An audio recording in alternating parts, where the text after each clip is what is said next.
छोटा घर हो या बड़ा घर, हर घर में एक देवताओं के लिए स्थान अवश्य होता है।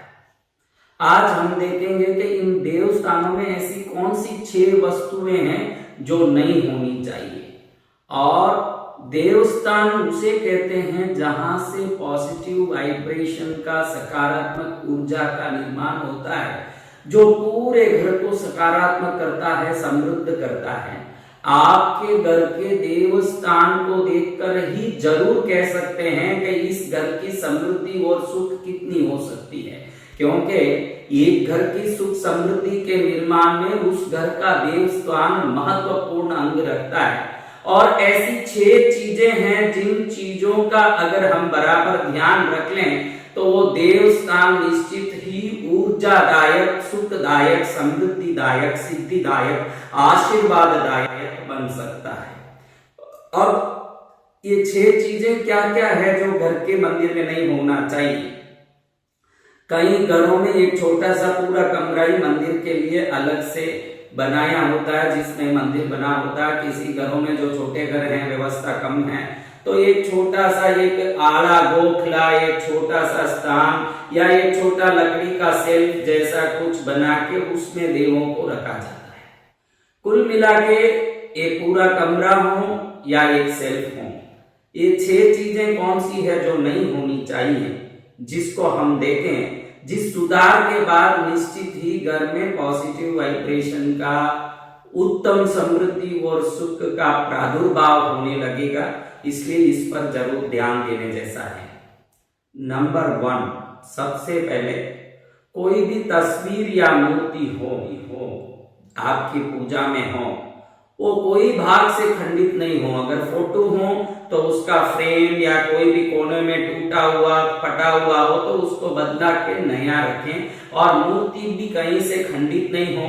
घंटी वगैरह हो तो उसके अंदर की जिह्वा बराबर हो। कई घंटियां ऐसी पुरानी हो गई, अंदर से वो जो बजने वाला अंदर का नोक है वो निकल चुका होता है, लेकिन अपन वहां रखे रहते हैं। ऐसा कोई भी टूटा सामान, फूटा सामान, टूटा फ्रेम, खंडित मूर्ति निश्चित ही वहां एक नेगेटिव एनर्जी क्रिएट करता है, जिससे घर में वाद विवाद, रोग, संकट सब उत्पन्न होते हैं।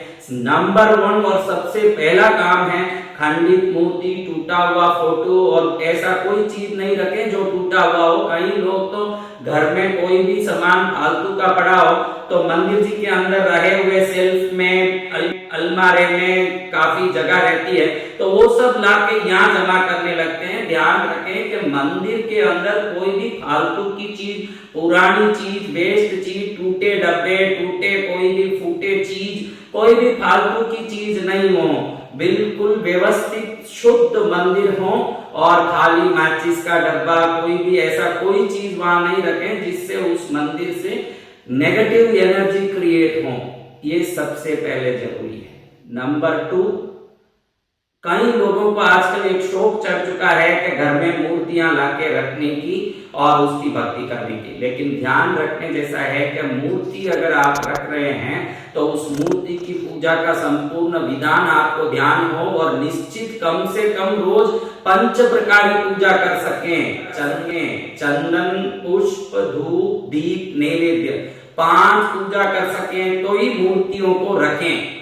अगर आपको मूर्ति रखने की शौक है लेकिन आप पूजा विधिवत नहीं जानते हैं तो एक अंगूठे प्रमाण की मूर्ति आप रख सकते हैं, जिसमें आप आपकी इच्छा अनुसार धूप दीप करें तो भी चलता है। उससे ऊपर की कोई भी मूर्ति हो तो उन मूर्तियों की निश्चित ही चंदन पूजा, पुष्प पूजा, धूप पूजा, दीप पूजा और नैवेद्य पूजा, ये 5 पूजाएं होना अत्यंत अनिवार्य है। जिनसे ये सब करने बन पड़ रहा हो वही मूर्तियों को रखें, वरना आप जिन इष्ट को मानते हैं उन सब का तस्वीर फ्रेम में बनवा के बढ़िया से छोटा सा रखें, जिसका आप वो धूप दीप पुष्प आदि पूजा यथाशक्ति आप कर सकते हैं।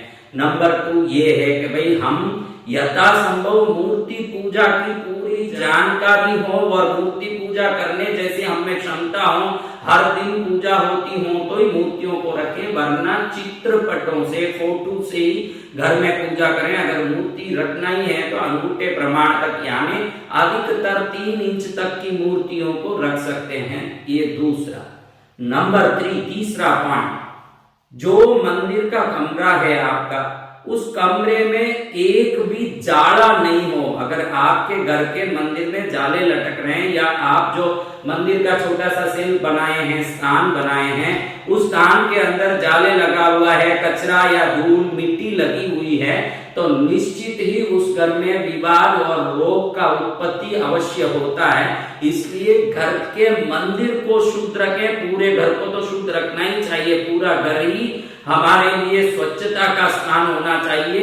मंदिर तो पूर्ण रूप से बगैर कोई जाला, कचरा, कोई कंकट बिल्कुल शुद्ध होना चाहिए, और ये शुद्धि के बाद ही लाभ होता है। इसलिए घर के मंदिर के कमरे में कभी जाला नहीं हो, मट्टी नहीं हो। इस प्रकार से कई घरों में मैंने देखा है कि जो वो घर में देवता रखते हैं, एक लाल कपड़ा या कुछ बिछाया होता है, उस पर रखा है, साल में एक बार साफ करते हैं, और जब तक धूल कचरे में सनी होती है उस स्थान, ऐसे कई स्थान मैंने देखे हैं।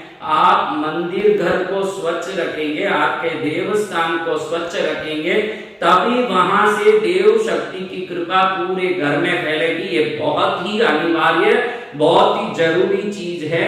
चौथा है, कई लोग रोज पुष्प पूजा नहीं करते हैं।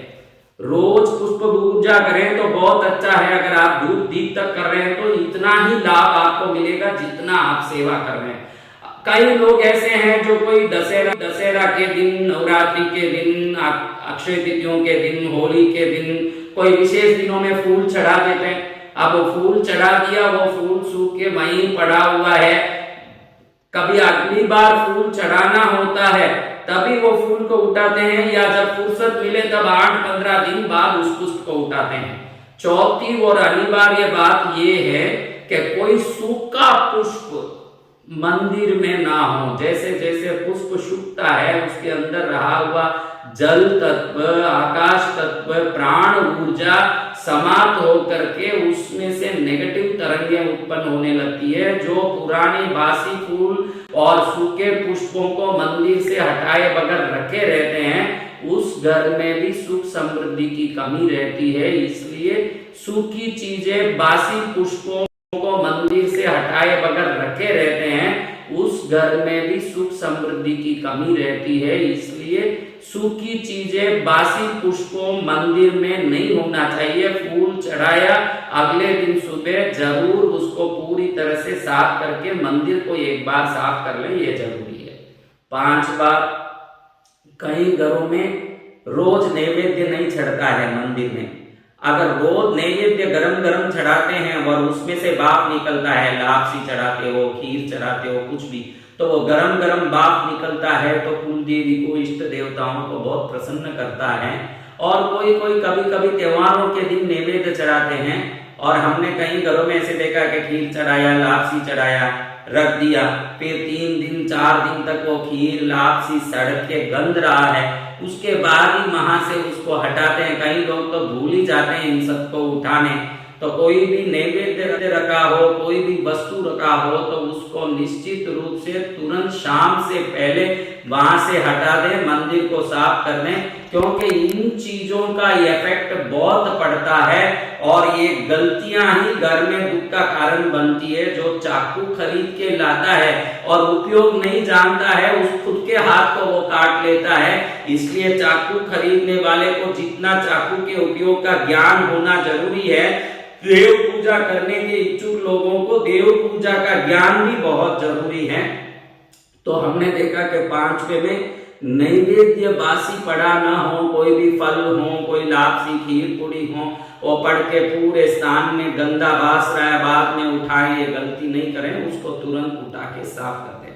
छठा और आखिरी बात है कि आजकल घरों में फोटोओं पर, मूर्तियों पर ये सीरियल लाइटों का, ये छोटे छोटे लाइट, जगमगाते लाइटों को डाल के डेकोरेशन करने का एक नया पद्धति है। मैंने कई घरों में देखा कि अपने घर के मंदिर में फोटोओं पर भी ऐसे लाइट लगा देते हैं जो करंट से जलता है, इलेक्ट्रिसिटी से जलता है, मूर्तियों पर भी डाल देते हैं, खूब सजा देते हैं, सोचते हैं कि सुंदरता है। आपको बता दूं कि एक घी का या तेल का दीपक से जो रोशनी निकलता है वो देवों के शरीर को प्रकाश देने वाला बनता है। वो देव शरीर जिससे प्रकाश निकल के खत्म हो रहा है, उस प्रकाश को पुनः भरने में जो दीपक काम आ रहा है, इसीलिए वो दीपक देवों पर हमारा एक आराधना का बल देता है, बदले में देवता हम पर शक्ति देते हैं। ये दीपक प्राकृतिक रूप से देवों का आशीर्वाद देने वाला बनता है। और ये जो आप जगमगाते लाइटें डाल रहे हो, ये फोटो पर सब डाल रहे हो, इस पर से विद्युत निकलता है तो वो देव शक्ति पर जाके प्रहार करता है। और जो मूर्तियों पर, फोटोओं पर इस प्रकार के लाइटों से डेकोरेशन करते हैं, वो जरूर घर में नुकसान पाते हैं। उससे कहीं ना कहीं रोग, विवाद, संकट उत्पन्न होता है। अगर आपको डेकोरेशन करना है तो घर के मंदिर के ऊपर भाग में, दरवाजे पर, बाहर आपके जो सेल्फ है देवों का या कमरा है, उस पर कर सकते हैं। जो पूजा कर रहे हो उन्हीं फोटो पर या मूर्तियों पर लाइटें डाल करके सजाने से निश्चित ही देव कृपा की कमी हो जाती है। इसलिए छठे कारण में ये सब चीजें ना करें तो बहुत अच्छा है। ये 6 चीजें, नंबर 1, कोई बेछेद वाला खंडित फोटो या मूर्ति नहीं हो, इसका पूरा ध्यान रखें। नंबर 2, किसी भी प्रकार से बड़ी मूर्तियों की पूजा करनी हो, जानते हो कि हम अभिषेक कैसे करें, चंदन पूजा कैसे करें, पुष्प कैसे चढ़ाएं, धूप दीप नैवेद्य फल कैसे चढ़ाएं, और 100% रोज कर सकते हो, वही ये मूर्ति पूजा और साधना करें। तीसरे में घर उस स्थान पर कोई जाला कचरा नहीं हो। चौथा, सूखा पुष्प कुछ नहीं हो, एकदम बासी पुष्प पड़ा नहीं हो, उसको शुद्ध रखें। 5वें में नैवेद्य बासी वहां पड़ा न रह जाए, पहले तुरंत शाम से पहले सुबह चढ़ाया हो तो शाम पहले वो साफ कर दें। 6ठे में ये जो electric bulb light, serial lights वगैरह आए हैं, उससे मूर्तियों को, फोटोओं को नहीं सजाएं, क्योंकि घर घर में आजकल इसकी प्रथा शुरू हो गई है कि नवरात्रि आई, दिवाली आई, हम सीधे मूर्ति, फोटो पर सब लाइटें लगाने लगते हैं। देवों पर ये विद्युत की लाइटें नहीं डाली जाती है, उनकी दीपक धूप से पूजा होती है। इन 6 चीजों को अगर घर मंदिर में बराबर ध्यान से कोई संभाल ले कि ये चीजें या नहीं हो, उनको बहुत लाभ होता है। और एक चीज ऐसी बताऊंगा जिसका होने से निश्चित घर मंदिर से देव कृपा होती है। एक छोटी सी कांच की बोतल लें, उस कांच का बोतल का ढक्कन प्लास्टिक का नहीं हो, और कोई भी धातु का ढक्कन हो तो चलेगा, ऐसा एक बोतल लें। उस बोतल में बरास, जिसको बोलते हैं असली कपूर, कपूर आजकल जो आ रहा है ये केमिकल का आ रहा है, ऐसा कपूर से तो नेगेटिविटी बनती है।